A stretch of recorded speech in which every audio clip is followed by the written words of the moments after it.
Maya Collins had been invisible for so long that she knew exactly what invisibility sounded like. It sounded like crystal glasses clinking inches from her shoulder without anyone saying, "Excuse me." It sounded like millionaires discussing beauty while stepping around her as if she were a coat rack. It sounded like women in silk gowns asking where the restroom was without looking at her face, and men in custom tuxedos calling her sweetheart because they had not bothered to read the brass nameplate pinned to her black security blazer. That night, inside the Bellwether Museum of Fine Art, invisibility had never been more expensive. The private exhibition had been designed to impress the kind of people who did not wait in lines, pay for parking, or ask prices before buying things. The main gallery glowed under warm gold lighting. Champagne moved through the room on silver trays. A string quartet played beneath a marble staircase. Politicians, collectors, judges, heiresses, and men with bodyguards pretended to care about art while secretly measuring one another's power. At the center of the room hung the painting everyone had come to see, The Saint Beneath Glass. A woman in a white veil stood in the painting with her eyes lowered, one hand pressed to her heart, the other hidden in shadow. The brushwork was old, delicate, almost breathing. It was beautiful in a way that made the noisy room feel ashamed of itself. Maya had spent 3 weeks guarding that painting. She knew the alarm radius by heart. She knew the reflection pattern of the protective glass. She knew which guests leaned too close after too much champagne. And she knew, before anyone else noticed, when the man in the black suit crossed the invisible line. He moved differently from the others, not louder, not faster, just with a quiet certainty that made space open around him. Men shifted out of his path before they consciously realized they were doing it. Women turned their heads, then quickly turned away. Conversations thinned into whispers. Maya saw the black suit first, then the broad shoulders, then the tattoos disappearing beneath his cuffs when he adjusted one sleeve, then the face, hard, calm, beautiful, in a dangerous, unforgiving way. The man stopped in front of the painting. For several seconds, he simply stared at it, not the way collectors stared, with ownership in their eyes, not the way rich men stared, calculating value. He stared as if the painting had called him by name. Then he lifted his hand. Maya's body moved before fear could catch up. "Sir," she said, stepping directly between him and the painting. "Please don't touch the glass." The quartet missed a note. A champagne flute stopped halfway to a senator's mouth. The room did not quiet all at once. It died. The man's hand remained in the air, inches from her shoulder. Up close, Maya could see the scar along his knuckle, the expensive watch, the controlled stillness in his jaw. Behind him, 2 bodyguards turned their heads toward her with terrifying precision. Someone whispered, "Oh my God." Someone else whispered, "Does she know who that is?" Maya did not. Not yet. All she knew was that his hand had crossed the protected boundary, and her job was to stop him. Her rent was late. Her supervisor hated her. Half the guests had treated her like a moving shadow all night, but the painting did not belong to any of them, and she was tired of watching people with money believe everything in the world was waiting to be touched. The man slowly lowered his hand. His eyes moved from the painting to her face. They were dark, not black exactly, more like deep brown glass held over a fire. "What is your name?" he asked. His voice was calm enough to be gentle. That made it worse. Maya lifted her chin. "Maya Collins, security." The woman standing nearest to them let out a small, horrified breath. Julian Crane, the chairman of the museum board, came rushing across the gallery with a smile too polished to be human. "Mr. Russo," Julian said, his voice warm and terrified at the same time. "Please forgive our staff. Miss Collins is enthusiastic. but I assure you she meant no disrespect." Maya felt the name move through the room like a blade. Russo. Dante Russo. She knew that name. Everyone in Philadelphia knew that name, even if they pretended not to.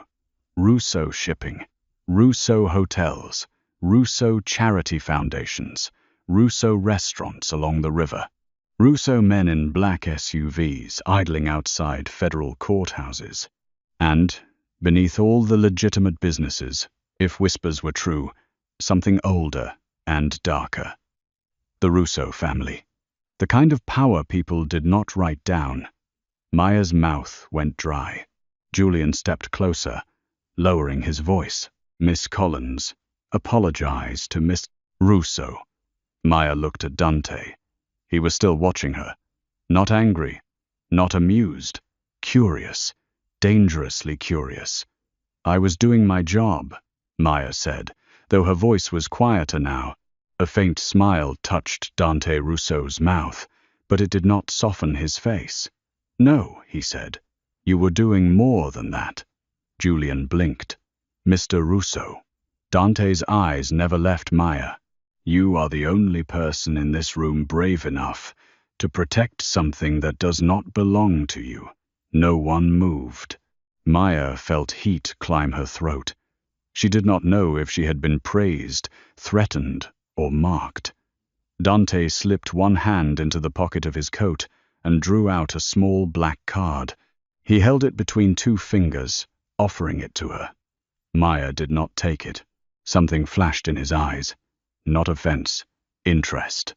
Julian laughed nervously. "I'm sure Miss Collins has a post to return to.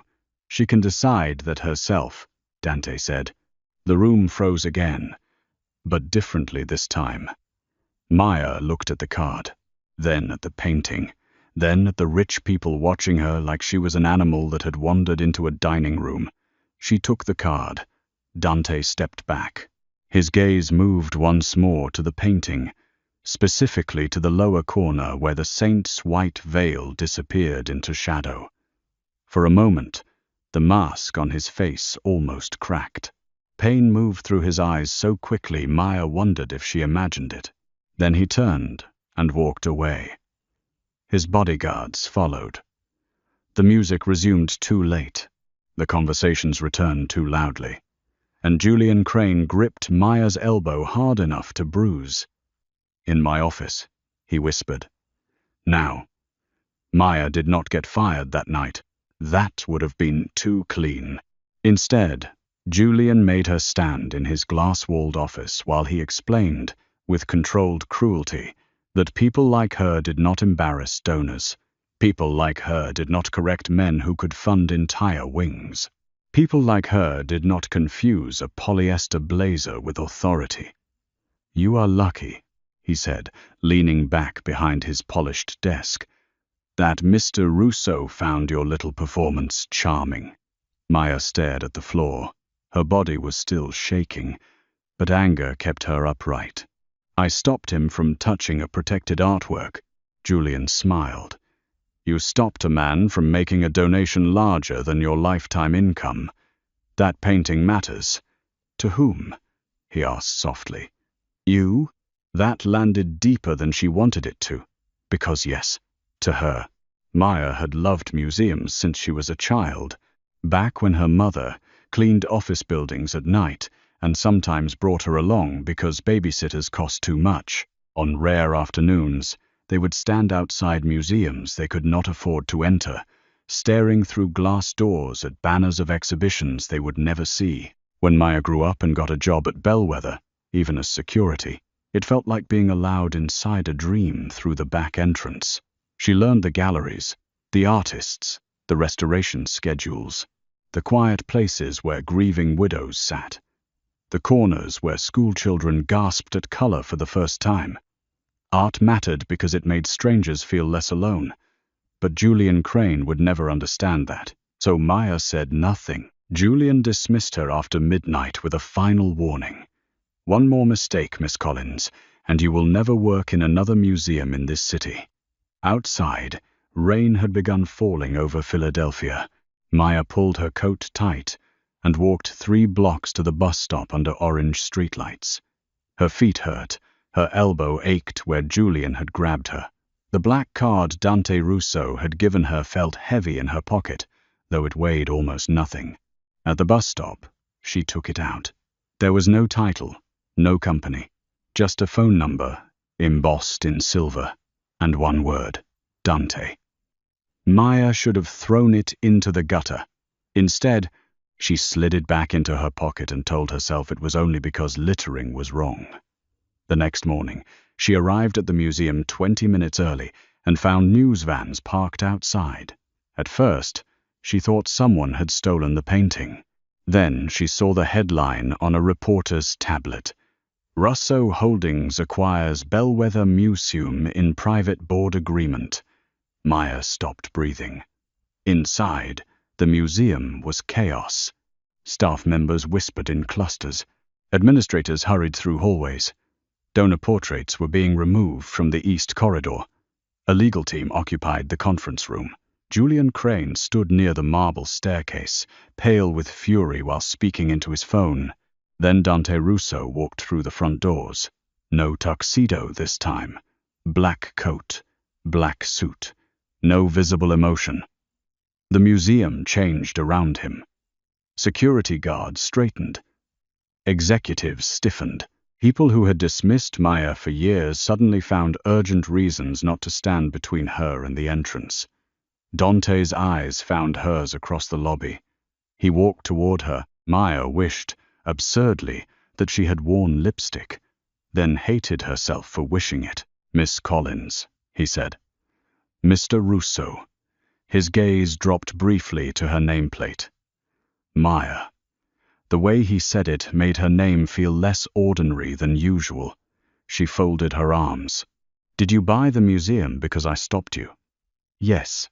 Her mouth opened. He continued before she could speak. "And no, that is not an answer. It is the only honest one I have." Julian approached quickly, smiling like a man swallowing glass. "Mr.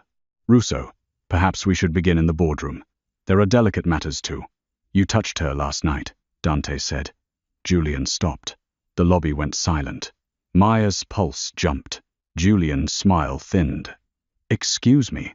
Dante looked at Maya's elbow. She had not noticed the bruise was visible beneath her sleeve. "You put your hand on my security officer hard enough to leave a mark." My security officer. The words should have made her angry. They did. But something else moved beneath the anger, something warm and dangerous. Julian's face reddened. "That is a misunderstanding." Dante stepped closer to him. He did not raise his voice. He did not need to. "If you touch her again, the misunderstanding will become permanent." No one breathed. Maya stared at Dante, stunned. She should have been frightened by the threat. She was. But she had spent years being insulted in rooms where no one defended her, and some wounded part of her felt the defense before she could reject it. Dante turned back to her. "You will keep your position. Your salary will double. You will report to me until the internal audit is complete." Maya blinked. "Absolutely not." A ripple of shock went through the lobby. Dante looked almost pleased. "No, you don't get to buy my gratitude. I bought the museum, not me." For the first time, something like true amusement entered his eyes. "No," he said softly, "not you." Julian looked as if he might faint. Maya lowered her voice. "Why are you really here?" Dante's expression changed. The amusement vanished. His gaze moved past her, up the staircase, toward the closed gallery where the saint beneath glass waited under guard. "I'm here," he said, "because someone in this museum has been lying for 27 years. By noon, Maya understood 3 things. First, Dante Russo had not simply bought the museum. He had seized it through debt agreements, donor pressure, and legal clauses no one on staff fully understood. Second, Julian Crane was still chairman in title only, and he hated Maya now more than ever. Third, Dante did not care about the museum the way rich men cared about museums. He cared about one painting, the saint beneath glass. That afternoon, Dante summoned Maya to the conservation lab. She expected an interrogation, maybe a threat, maybe some cold demand that she explain why she had interfered with him the night before. Instead, she found him standing alone in the sterile white room, staring at the painting under examination lights. Without the gallery crowd around it, the artwork looked smaller, more vulnerable. The saint's face was serene, but the shadow behind her seemed darker than Maya remembered. Dante stood with his hands behind his back. He did not touch. Maya noticed that immediately. "You're rebehaving," she said before she could stop herself. His mouth curved slightly. "I learn quickly. Men like you usually don't. Men like me usually aren't corrected and allowed to live." Her stomach tightened. He glanced at her. That was not a threat. It sounded like one. Most truths do. She stepped closer to the examination table, heaping the painting between them. "Why does this painting matter to you?" Dante's eyes lowered to the saint's hidden hand. "My mother loved it." Maya was not expecting that. The answer was too simple. Too human. She was a collector. She was a painter. Maya looked at the canvas again. "This isn't signed by a woman."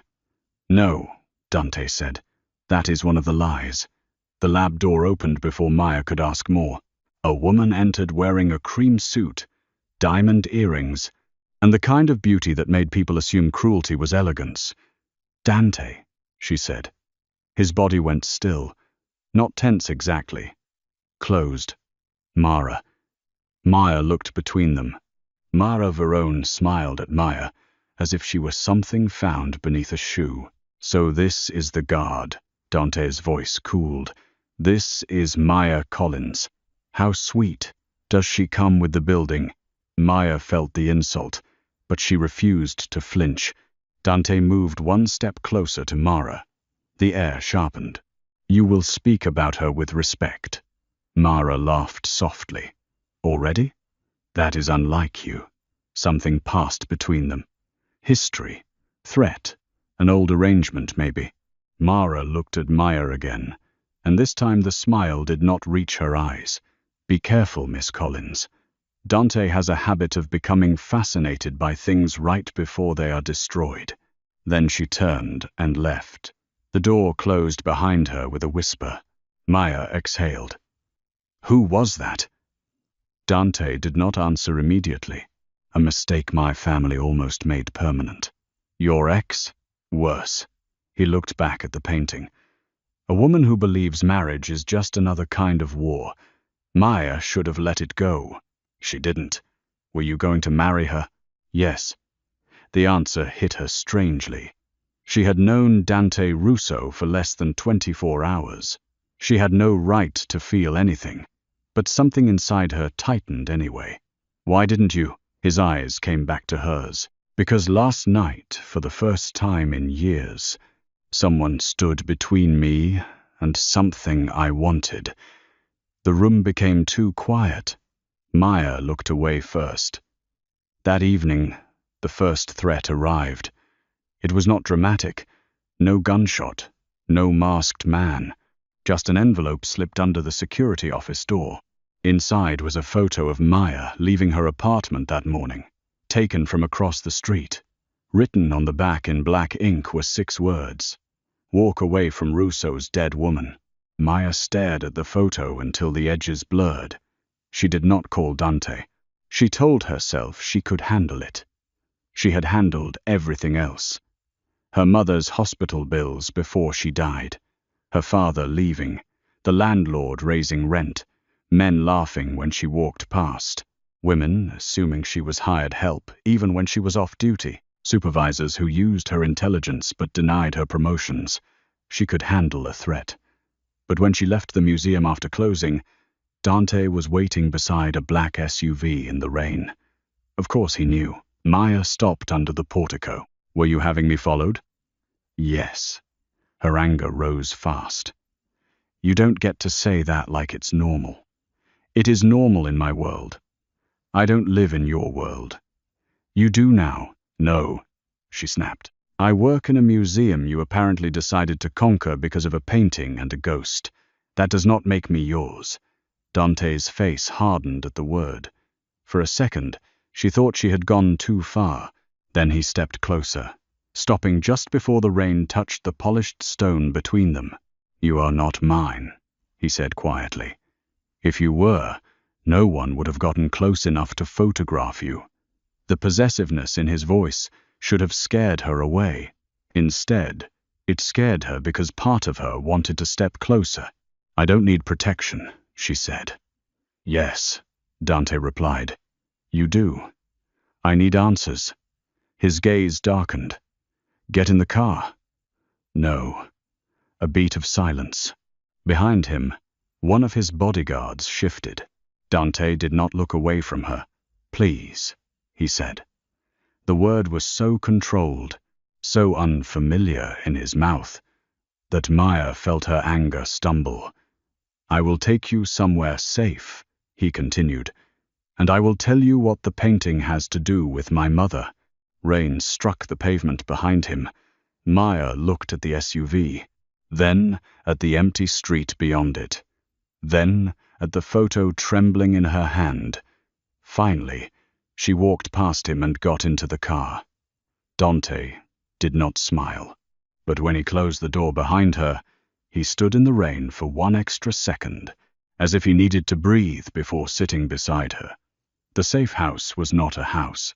It was a penthouse above the Schuylkill River, with floor-to-ceiling windows, dark wood floors, warm lamps, and a view of Philadelphia glittering through rain. It felt too expensive to be safe. Maya stood near the entrance, refusing to take off her coat. Dante gave instructions to his men in low Italian, then dismissed them. When they were alone, he poured 2 glasses of water, not alcohol, and handed one to her. She did not drink.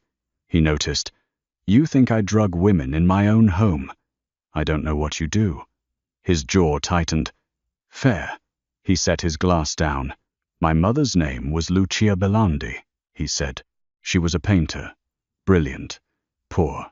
Too proud to sell herself and too talented to be ignored. 27 years ago, she restored several works for the Bellwether Museum. Maya listened despite herself. She discovered that pieces moving through the museum's private collection were stolen. Not from estates. From families who had been killed, displaced, silenced. Art used to wash blood money clean. Julian Crane. Dante's eyes flashed. His father, and Mara Verone's family. Maya slowly lowered herself onto the edge of a leather chair. What happened to your mother? She disappeared. His voice remained calm, too calm. 3 days later, her body was found in the river. Maya's hand tightened around the glass. I'm sorry. Dante looked away from her sympathy as if it hurt more than cruelty. Before she died, she hid something. A ledger. Names, transfers, signatures, proof. She told my father it was inside a saint. The painting. Yes. But why wait 27 years? Because the painting vanished into private storage until Julian brought it out for this exhibition. Dante's gaze turned cold. And because anyone who searched too openly died before getting close. Maya stood. So last night, when you reached for the painting, I thought I saw her mark beneath the varnish, and I stopped you. Yes, she let out a humorless laugh. And now someone thinks I know something. Dante stepped toward her. Do you? No. He watched her. Suspicion returned to his face.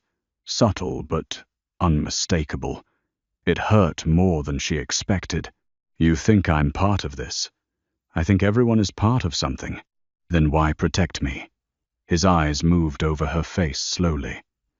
Because when Julian told you to apologize, you didn't. Maya's throat tightened.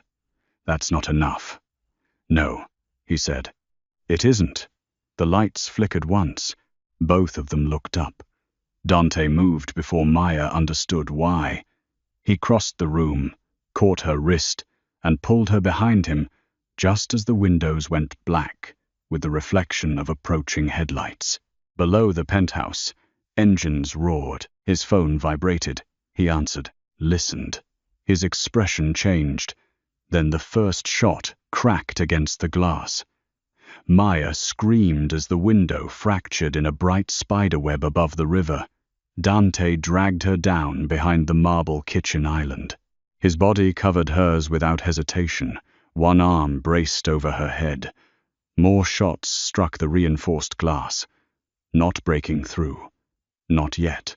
Maya's heart hammered so hard she could not hear herself think.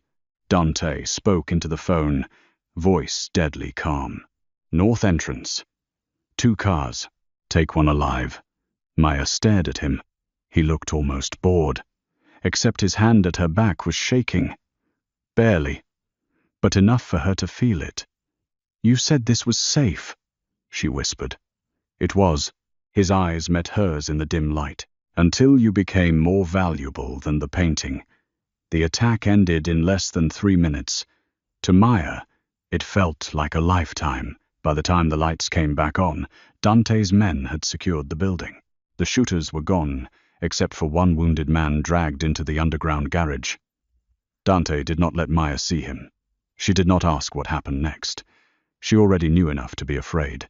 But fear became more complicated when Dante returned upstairs with blood on his knuckles and none on his suit. Maya stood by the cracked window, arms wrapped around herself. You hurt him, she said. Dante stopped. Yes. Did you kill him? No, she believed him. That frightened her too. He crossed the room slowly, as if approaching a wounded animal. I need to move you somewhere else. No, Maya. No. Her voice broke, and she hated it. You don't get to pull me into a war, watch me get shot at, then decide where I go. I did not pull you into it. You bought my workplace, to protect evidence, to protect your revenge. He flinched. Not visibly to most people, but Maya saw it. Good, she thought. Let it hurt. You looked at me like I was brave, she said. But maybe I was just useful. Dante's silence answered before he did. Maya stepped back. There it was, the wound beneath the fantasy. She had not been chosen. She had been positioned. Dante's voice lowered. At first, yes. The honesty cut deeper than a lie. At first, he repeated, I needed to know why you saw the painting so clearly. Whether Julian planted you. Whether you knew about my mother's mark. And now? His eyes moved over her face with an intensity that made breathing difficult. Now I am trying to remember how to stand in a room without looking for you first. Maya froze. Dante seemed almost angry at himself for saying it. He turned away, one hand flexing at his side. I don't trust this, she whispered. You shouldn't. She laughed once, bitterly. That's your romantic confession? No. He looked back at her. That is my warning. The storm rolled over the windows. Between them stretched fear, attraction, grief, suspicion, and something neither of them was ready to name. Maya should have walked out. Instead, she stayed until dawn. Not because Dante asked her to, because for the first time in her life, someone's enemies believed she mattered. And maybe the most dangerous thing in the room was not the man with blood on his hands. Maybe it was the part of her that wanted to matter to him. The next week turned the scandal into a spectacle. A photo leaked from the museum lobby. Dante Russo staring at Maya Collins like the rest of the world had disappeared. The headline wrote itself. Mafia billionaire buys museum after curvy guard humiliates him.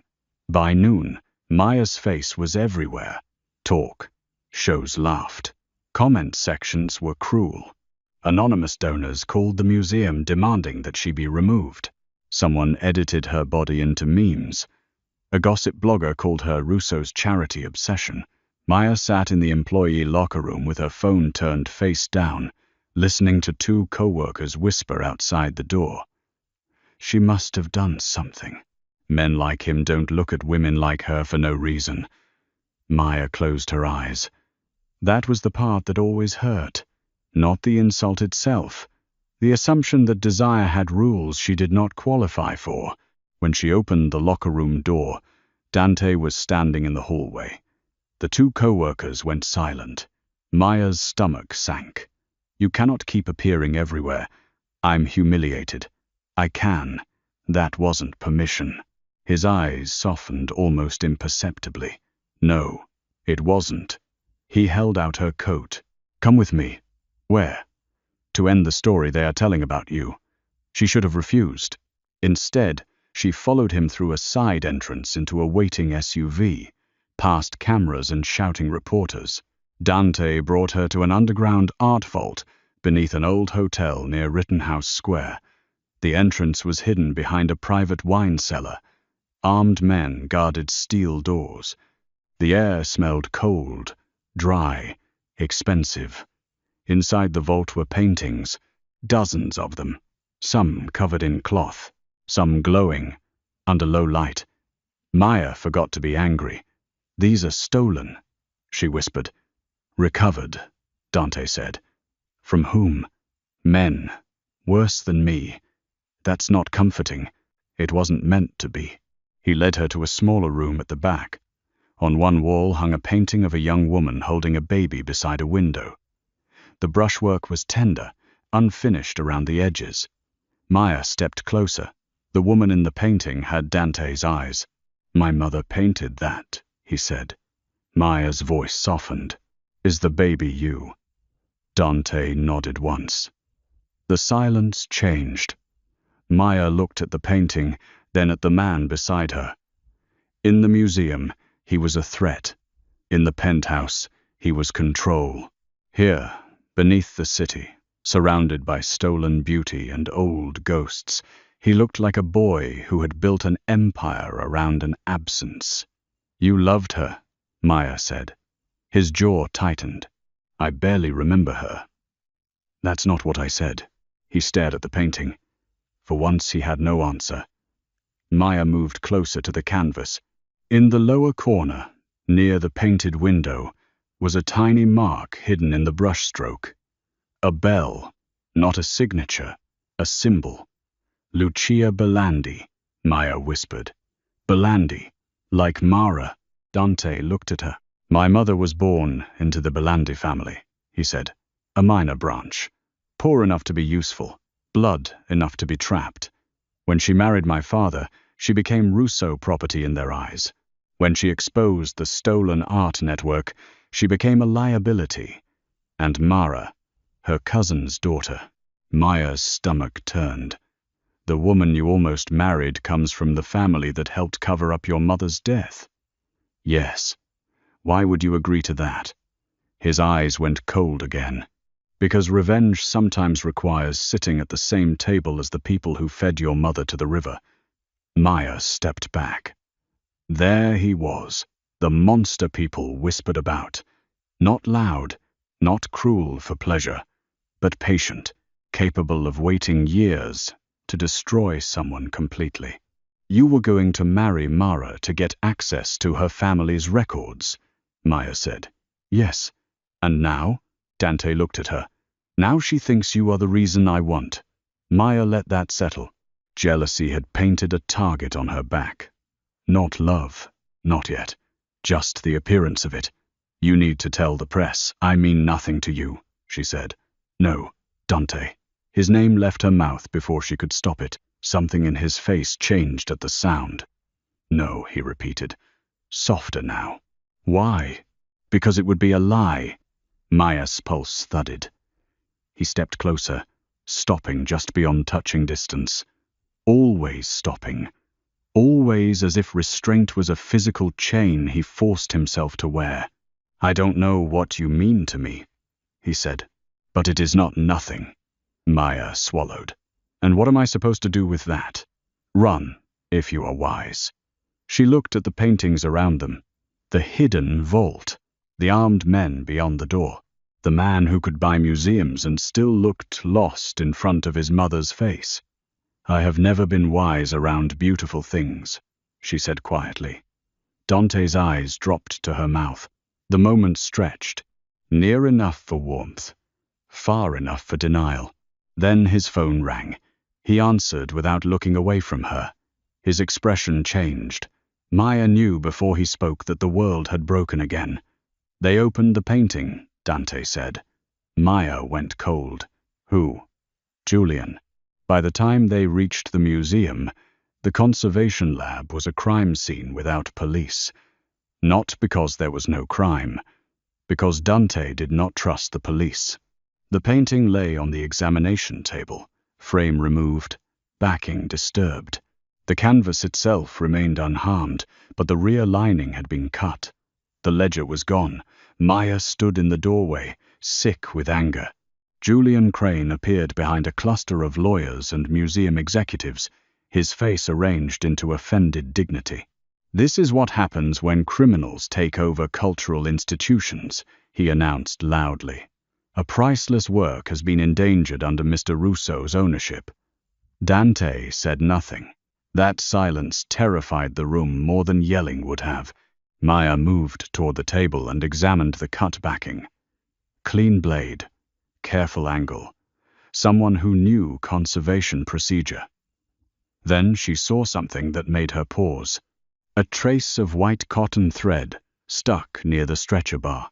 Not from the painting, from museum gloves.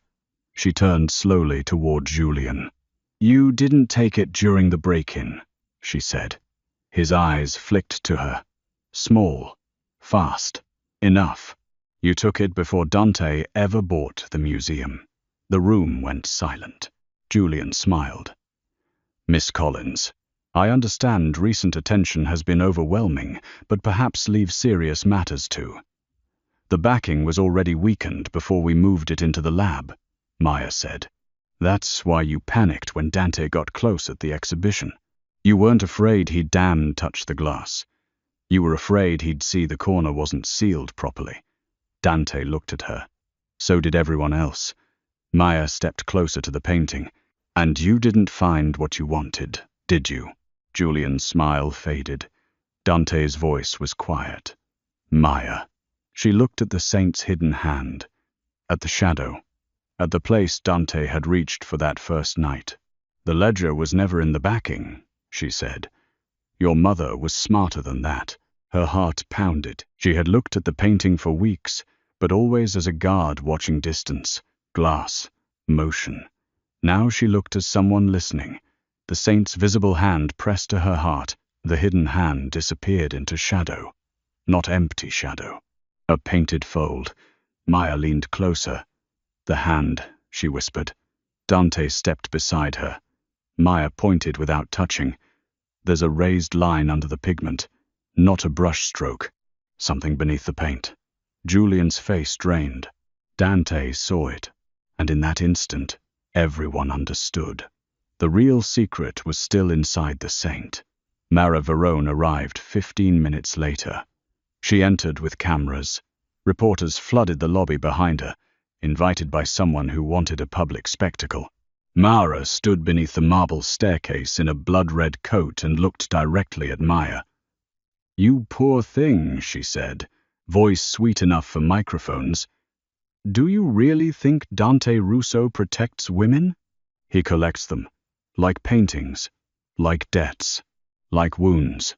Maya stood beside Dante at the top of the stairs, aware of every camera turning toward her.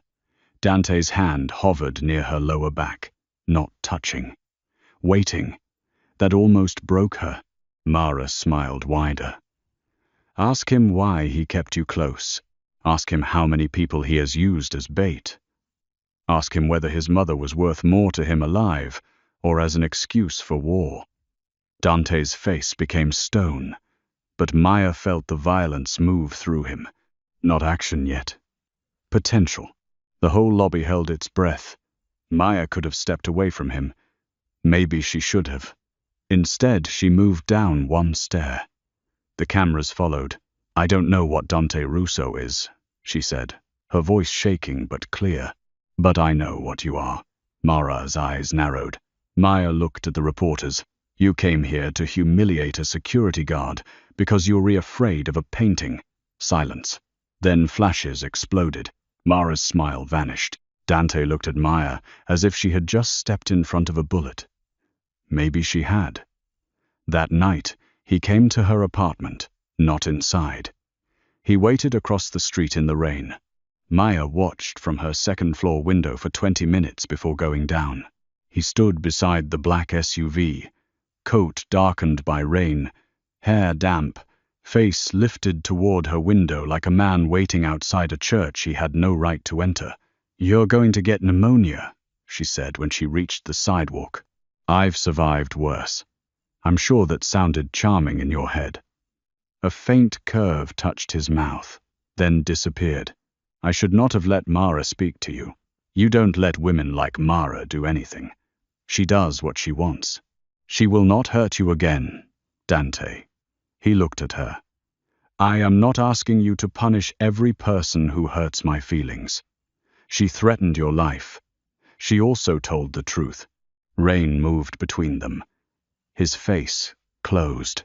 Maya hated that she could recognize it now, the moment he retreated into the version of himself that could not bleed. "You used me at first," she said. "Yes, you suspected me. Yes, you were willing to keep me close because it helped your revenge. Yes." The answers hurt because he did not decorate them. Maya's eyes burned. "And somewhere in the middle of that, you decided you cared?"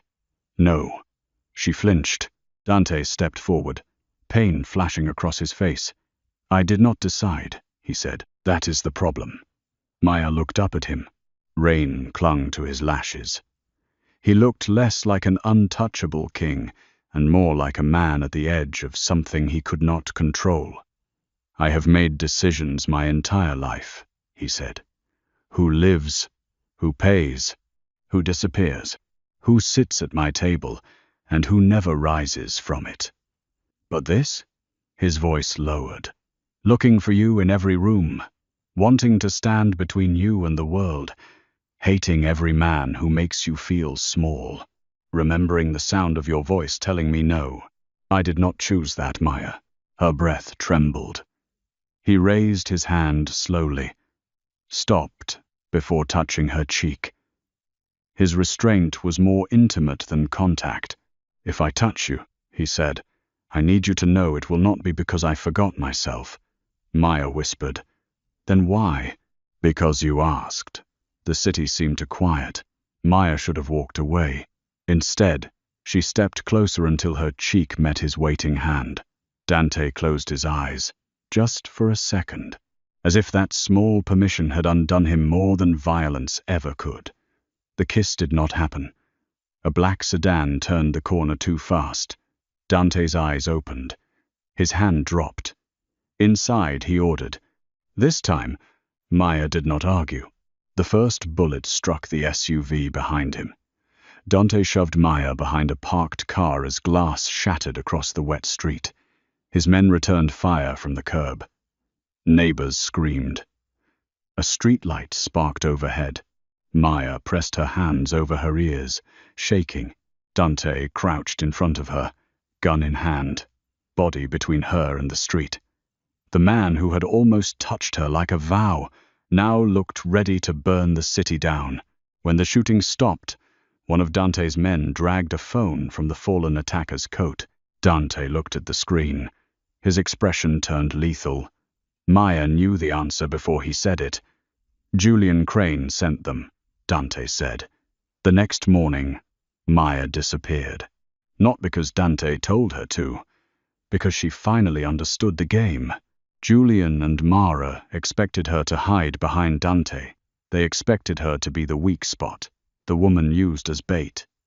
The soft thing men could threaten to move harder men. Maya was tired of being useful only as someone's vulnerability. So she went to the museum before dawn through the staff entrance no one important ever used. She knew every camera blind spot because she had spent years being paid to watch them. She knew which door stuck in the east corridor. She knew which restoration cabinet had an old ultraviolet lamp no one had replaced because the board said the budget was too tight. And she knew the painting. Dante's men arrived 20 minutes after her, furious and terrified. Dante arrived 5 minutes after that. He found her in the conservation lab with the lights off, the ultraviolet lamp glowing blue over the saint's hidden hand. Maya. His voice was not loud, but she heard fear inside it. She did not look away from the painting. You were right about your mother. Dante stopped. Maya pointed to the saint's shadowed hand. Under ultraviolet light, the paint revealed what normal eyes could not see. Tiny lines, numbers, initials, not a ledger hidden inside the canvas. A ledger painted into it. Lucia Belandi had turned evidence into art. Dante came closer slowly. For the first time since Maya met him, his face completely broke. The names were there. Crane, Verone, Belandi, judges, donors, shipping routes, dates, and at the bottom, a message written so small it looked like texture. Dante leaned closer. Maya read it aloud softly. For my son, if he survives them. The room went still. Dante placed one hand on the edge of the table, not touching the painting, his shoulders lowered as if 27 years had finally landed on him. Maya wanted to reach for him. She didn't know if she had the right. Then he whispered. She knew they would kill her. Maya's heart cracked. Yes. Dante bowed his head. No tears. No sound. But grief moved through him like something ancient and violent. Maya stepped beside him. She left you the truth. His voice was rough. Truth does not bring back the dead. No, Maya said, but it can stop the living from becoming ghosts. He looked at her then, and whatever he saw on her face made his control falter. He touched her hand, just her fingers. A question. Maya answered by linking them with his. For one stolen moment, the Mafia war, the museum, the painting, the cameras, the enemies, all of it fell away. Then the lab doors opened. Julian Crane stood there with 6 armed men. Mara Verone stood beside him, and behind them, one of Dante's own captains held a gun aimed at Dante's back. Betrayal had a familiar face. His name was Enzo. Dante did not turn immediately. His hand tightened around Maya's. Enzo, he said. The captain's voice was strained. I'm sorry. No, Dante replied. You were not, Julian smiled. Gone, was the polished donor. This was the man beneath the tuxedo. Cold, greedy, afraid. Step away from the painting, Mr. Russo. Dante slowly turned, moving Maya behind him. Mara sighed. Still hiding women behind your body. So primitive. Maya's fear sharpened into anger. Julian aimed his gun at the painting. The evidence ends tonight. If you shoot that canvas, Maya said, you destroy the only thing keeping the press outside from wondering why you came here armed before sunrise. Julian's eyes flicked to her. Maya smiled, though her whole body trembled. Yes, she said. I called them. Mara's face changed. Outside the lab, distant voices rose. Reporters. Police. Museum staff. Dante looked at Maya with something like awe. Julian recovered quickly. Then, we take her. Dante moved before the sentence ended. The room exploded. Not into chaos. Into precision. Dante struck Enzo first, disarming him with brutal efficiency. Maya ducked as glass shattered behind her. One of Julian's men lunged for the painting. Maya grabbed the ultraviolet lamp and swung it hard into his wrist. The weapon clattered across the floor. Dante's bodyguards stormed the corridor. Mara screamed orders. Julian grabbed Maya from behind. Cold metal pressed against her throat. Everything stopped. Dante turned. The violence drained from his face, leaving something worse. Fear. Not for himself. For her. Julian dragged Maya backward. Move, and she dies. Dante lowered his gun. Maya felt Julian's arm tighten around her. Her own breath came fast and shallow. Dante's eyes locked on hers. He was telling her, without words, not to fight. For once, she ignored him. because she knew the museum. She knew the floor. She knew the small brass stanchion Julian had not noticed behind his heel. Maya shifted her weight and drove her foot backward into his knee. Julian cursed, stumbling. The gun moved. Dante fired. Not at Julian's head. At his shoulder. The shot cracked through the lab, loud enough to tear the world in half. Julian fell. Maya hit the floor.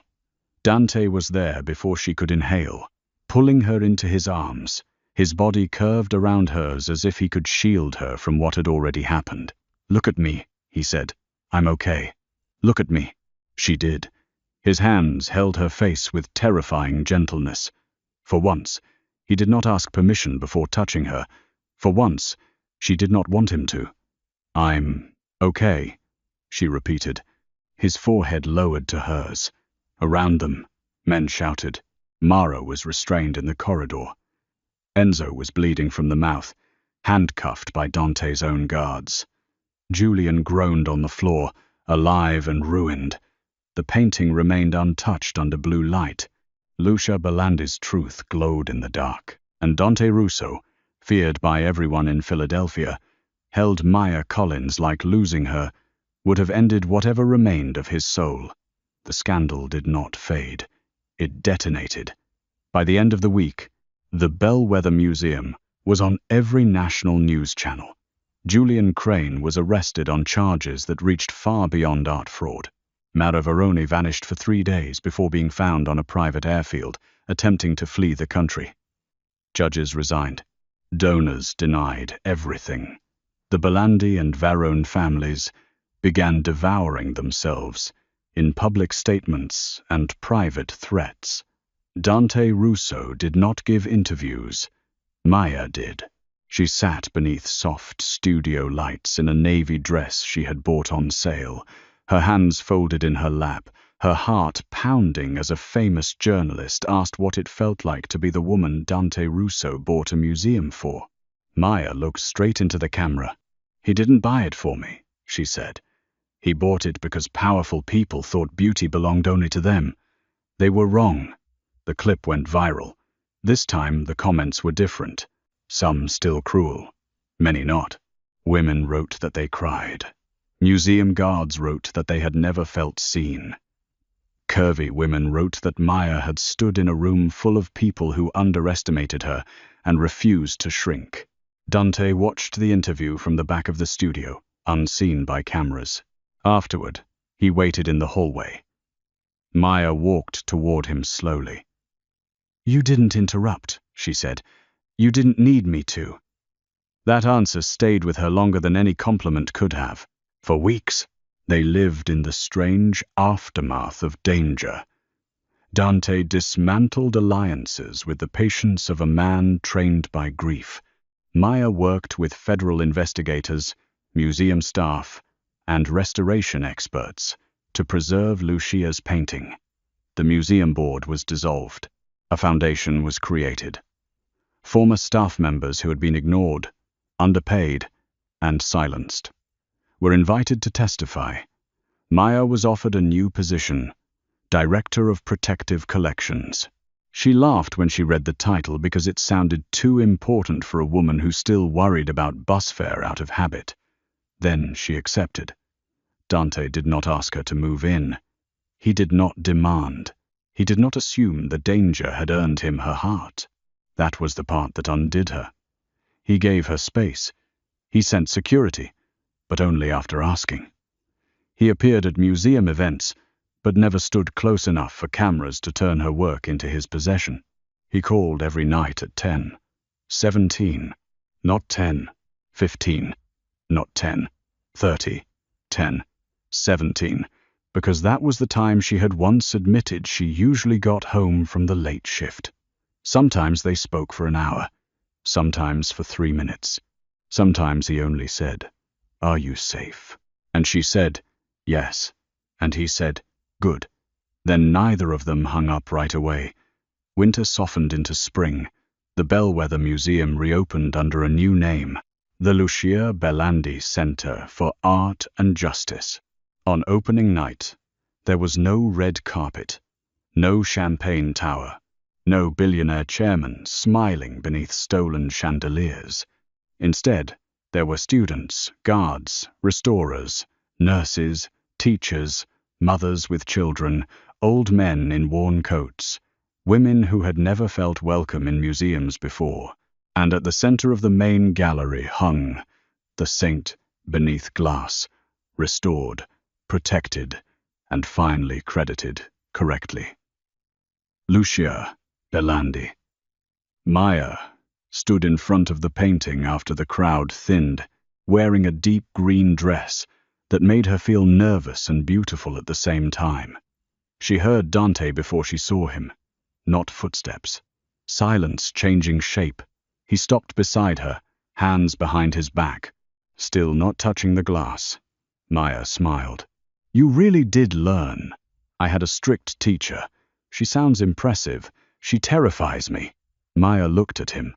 Dante Russo in a black suit beneath museum lights was still the kind of man people stepped away from. Still dangerous. Still powerful. Still carrying shadows that would never fully leave him. But when he looked at Maya now, there was no calculation, only devotion restrained by respect. You donated your ownership share to the foundation, she said. Yes, that museum cost you a fortune. I have several. Museums? Fortunes. She tried not to smile. He failed not to watch her. Why? She asked. Dante looked at the painting, because I spent my life believing possession was protection. My mother's painting taught me otherwise. His eyes returned to her. So did you. Maya's throat tightened. The gallery was quiet around them. Soft footsteps in distant halls, rain tapping gently against the tall windows. A city still dangerous beyond the glass. Dante reached into his coat and removed something small. Not a ring. A museum badge. Maya's old security nameplate. The brass was scratched. The black lettering faded at one edge. Maya Collins. Security. I kept it, he said. She laughed softly, emotional despite herself. Of course you did. I thought about framing it. That would be deeply strange. I am aware. She took the badge from his hand. Their fingers brushed. The first night they met came back to her in fragments. The painting, the frozen room, her raised hand, his dangerous eyes, the whole world expecting punishment. Instead, he had seen her, not completely, not correctly, not at first, but enough to begin. Maya looked up at him. You know I'm still not yours. Dante's expression softened in that almost invisible way. Only she recognized. I know. And if I stay, it won't be because you protected me. I know. And I will still tell you no. His voice lowered. I would expect nothing less. She stepped closer. This time, he was the one who went still. Maya lifted her hand and touched the lapel of his suit. Dante looked down at her fingers like they had more power than any weapon ever aimed at him. You once told me to run if I was wise, she said. I did. I'm still not wise around beautiful things. His breath changed. Maya. She rose onto her toes and kissed him, not because he demanded it, not because danger forced it, because after all the fear, all the secrets, all the bloodless cruelty of rooms that had tried to erase her, Maya Collins chose. Dante did not move for half a second. Then his hand settled at her waist, careful and reverent, as if the woman in his arms was more priceless than every painting in the world. The kiss was slow, restrained, a promise made in silence. When they parted, he rested his forehead against hers. I bought a museum for you, he murmured. Maya smiled. No, you bought a museum because I stopped you from touching a painting. His eyes warmed. And then? And then you learned the difference between owning something and loving it. Dante looked at her, as if she had reached into the darkest room of him, and turned on a light. Outside, rain streaked the glass. Inside, Lucia Belandi's saint watched over them with her hidden hand, finally revealed, her truth no longer buried beneath paint and silence. Maya leaned into Dante's arms, not swallowed by his darkness, not saved by his power, but standing beside him as the woman who had once raised her hand and told the most feared man in Philadelphia no, and Dante Russo, who had built an empire on fear, held her like a man who had finally found something he did not want to conquer, only protect, only cherish, only come home to. In the quiet museum, beneath the painting that had started a war and ended a curse, Maya whispered, "Don't touch the glass." Dante smiled against her hair. "I wouldn't dare."